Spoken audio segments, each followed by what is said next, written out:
Russia has hailed the three-way talks with Germany and France on Ukraine's crisis as substantial and constructive.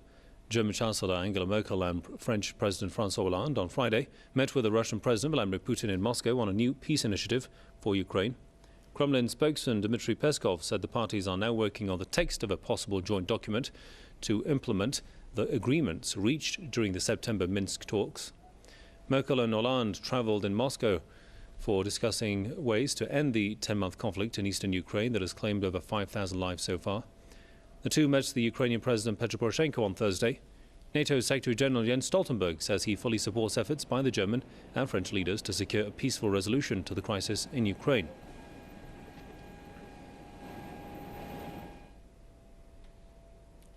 Well, for more on this, let's talk to Tony Gosling, investigative journalist from Bristol. Thanks for joining us, sir.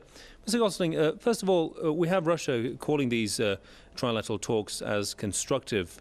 But the question is, how real and promising is this proposal from France and Germany to settle this crisis politically, which is supposed to be based on the Minsk agreement? Well, that's a big question, isn't it? How sincere are Hollande and Merkel? I think it's pretty clear that Hollande is sincere, most definitely, because the day before the Charlie Hebdo attacks, you may remember, a few weeks ago in France, he was saying that actually there should be an end to the Russian sanctions because it was hitting his country's economy and he wasn't convinced that there was a political case for it. Not so sure about the Germans, although, of course, they're very close to Russia, depend on Russia a lot for their trade, so their interest is in actually keeping open negotiations between the two. The most important thing to realise and to take from this, of course, is that the British and the Americans are not there, and they are what we could probably call the hawks of Europe and the United States, who have been pushing more and more for sanctions against the interest. And it's interesting that it all comes at a time when the Eurozone is in a kind of fake quantitative easing fueled recovery, which is a recovery in the casino economy, but not in the real economy. There's no better jobs, there are more jobs, but they're bad jobs, they're badly paid jobs. And so most European nations, including the French and the Germans, are starting to think, what is this ridiculous war, a trade war with Russia, all about? And actually what they've been doing, I think, Merkel and Hollande, is trying to stop the Americans and the British railroading Europe into a war with Russia, which nobody needs and nobody wants, on very flimsy evidence in Ukraine. And as you said there, on the one hand, it seems Europe wants to settle this crisis politically, but on the other hand, the US just recently promised Kiev some more lethal weapons to fight the pro-Russia militias in eastern Ukraine. I mean, just how are we to interpret this difference of opinion? Well, look, NATO is one of the forces driving this, and I noticed in Britain today, I'm not sure if you'd reported this, but General Sir Richard Shirreff has called David Cameron an irrelevance, really insulting him. So it's the military trying to pull the weight over the politicians. The politicians have got to push back, because actually in a democracy, it's the politicians that tell the military what to do, not the other way around.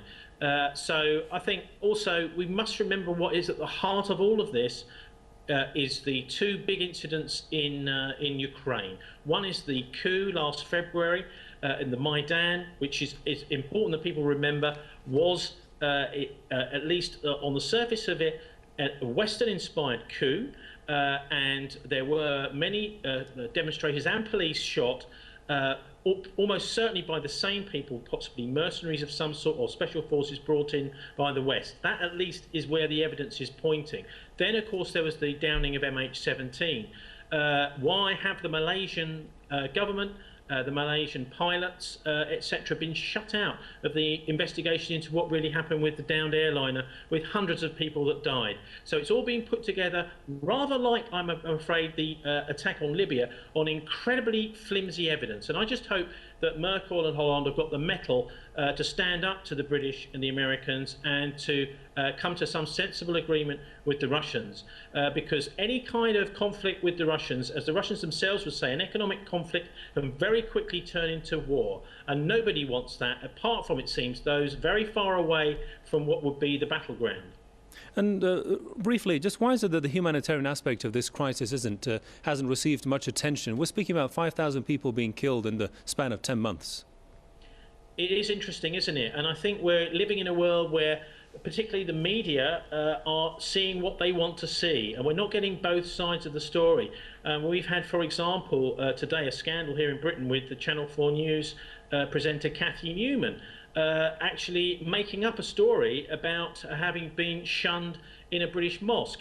This is not what we want to see from our news presenters. People who are news anchors are trusted by the population, making up stories. We've seen the same in the United States with a supposedly well-respected American news anchor, again lying about whether he was involved in a helicopter crash in Iraq for years and then finally being caught out. We need to be able to trust our media to show both sides, and I'm afraid the mainstream in the West has simply not been doing that, and I think everybody has got to make sure we hold them to account and force them to do it one way or another. But anyway, I think the big story is going to be in Munich tomorrow, and it's good that the Russians and Hollande and also Merkel have had a good chance to have a chat beforehand, so that the Americans and the British are hopefully on the back foot tomorrow, and that there's some rapprochement and some peace breaking out between the Europeans and the Russians.